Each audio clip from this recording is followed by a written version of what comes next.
Army chief की तैनाती पर वज़ीर-ए-आज़म का खत वज़ारत दिफा को मौसूल। GHQ को आगाह कर दिया, 2-3 रोज में मरहला मुकम्मल हो जाएगा। इसके बाद इमरान खान से दो हाथ करेंगे। वज़ीर दिफा ख्वाजा आसिफ।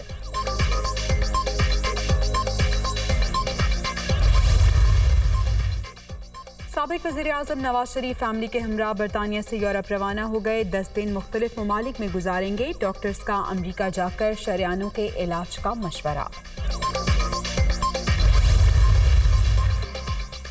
वज़ीर आला पंजाब का पोल्ट्री और डेयरी इंडस्ट्री के मसाइल फौरी हल करने का हुक्म। मकई सूबे से बाहर ले जाने पर पाबंदी आए। जानवरों को अमराज से बचाने के लिए 6 माह में मकामी तौर पर वैक्सीन तैयार करने की हिदायत।